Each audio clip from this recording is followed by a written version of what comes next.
Perfect. Good afternoon. My name is Kelvin Howell Jr.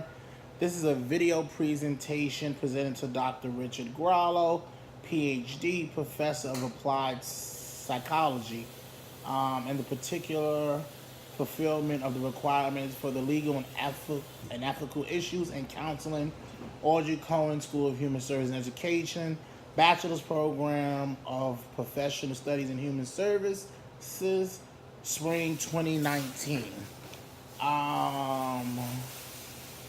First of all, thinking about counseling and speaking in ethical issues, one thing that I've learned in the field so far, having been privileged to work in the field, is legally we have to be very careful what we do in an agency with clients and counseling practices and theories, because we're in the world of that's how counselors are punished.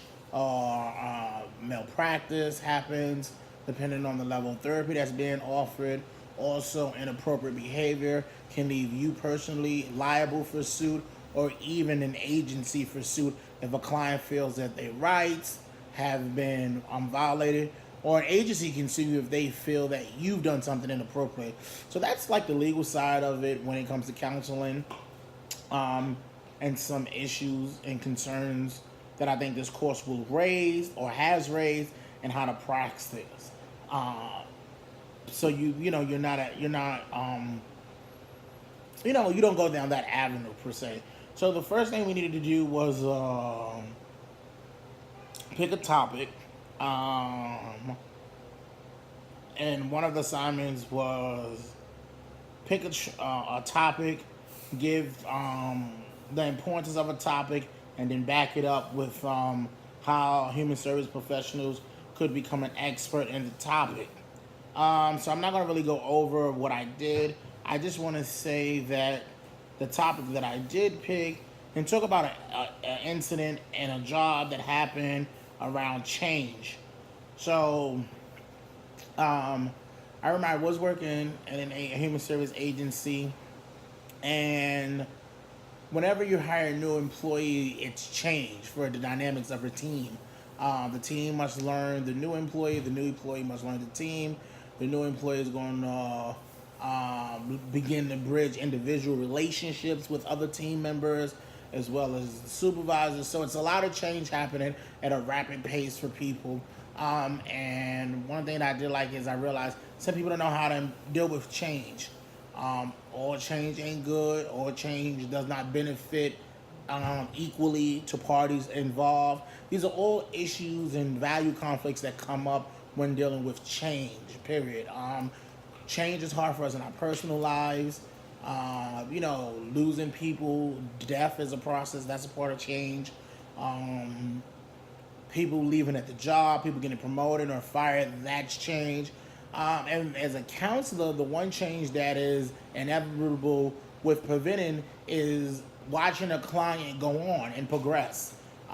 You're giving a client sometimes for various periods of times, and clients do at some point, the goal would be for you to be able to give the client the tools necessary to manage their own lives in particular. Therefore, you're not really needed. With the client now, you have now taught the client the tools, and it's hoped upon that they rely on these tools to manage these situations as they come up. Whereas before, they were seeking counseling because you already had the tools, and you could give examples on how the course of change can happen.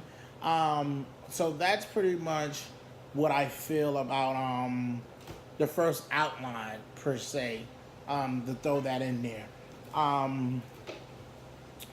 A few other topics that came up on the Moodle shell that I did want to touch bases on. Let me see.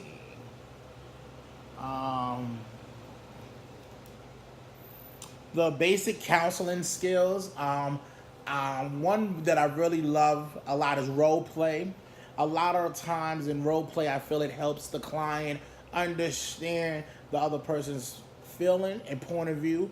A lot of people are visual learners, so role playing opens the door for visual learning. For example, a client shared with me one time that his mother was just always about buying stuff for him, and that's all that she ever did. Financial compensation, everything. She thought that was what a good mother was. She wasn't the type that could spend time with him. She wasn't emotional. She was just the type that everything, you graduate, here's a gift. Your birthday, here's a gift. I was late, I did something wrong, here's a gift. But when you role played and helped the client understand as the parent, and he was the parent, and I had acted like the mom. I acted like him, and he acted like his mom. Excuse me. He then realized, as you start to unpack stuff, that's how his mom was, and she was conditioned to do that. And she's made comments that he probably didn't hear at the time. So I do like that skill of role playing. Effective listening is a skill that can never be overly stated. We have to listen very effectively and critical. That was some of the literature that we read. You have to be able to hear. A lot of the times what clients are telling you is the surface, but that's not the baseline of what you need to hear. So, someone coming in, always late for work or whatever, wearing long sleeves in the summertime, or whatever. It could be some type of violence or something going on, and not all the time, but it's usually things that'll let you know if you're hearing effectively the abuse in the underline. I'm at 6 minutes. I'm trying to keep each video to 10, so it's not a long process of uploading the videos. So that's some of the basic counseling skills. Counseling theories. Sigmund Freud is someone who has a theory, who is one of the most known theorists is what I'm trying to say. Excuse me. There's an analytical skill.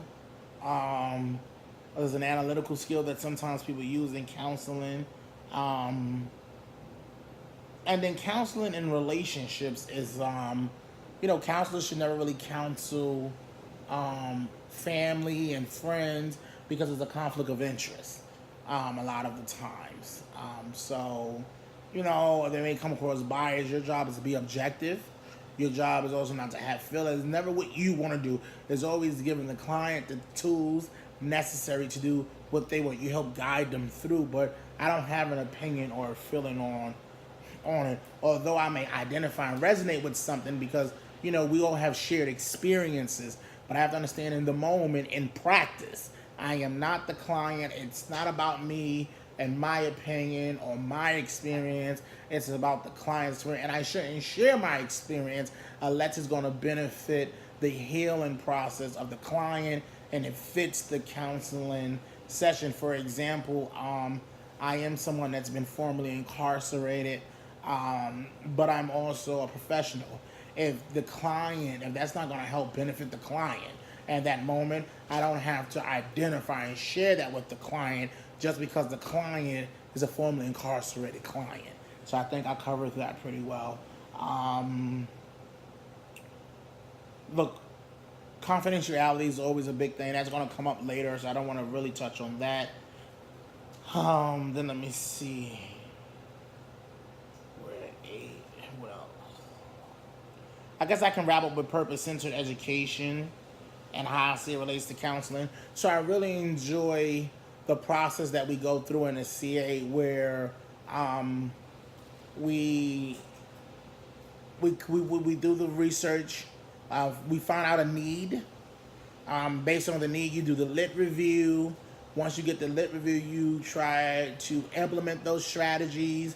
You keep track of the process.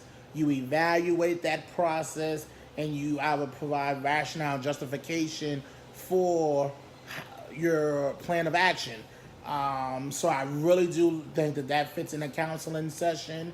I think moving a client through a process like that is fine. For example, if someone comes with you for substance abuse, I do think it's wonderful to give them literature on understanding what substance abuse is and what's the downfall for how it affects relationships and stuff. You have to educate the person Once they're educated, we can then find what solutions can we implement to help the client come out of that substance abuse, and then what are going to be the milestones that we use to measure if sobriety is going well, and what was the justification, because we did the lit review together. And so that's how I think purpose-centered education shows up with counseling. So I'm at 10 minutes, a little after. So I'm going to end this video, and this would be for our first upload. There are going to be 3 more after this. So I hope this did a good touch on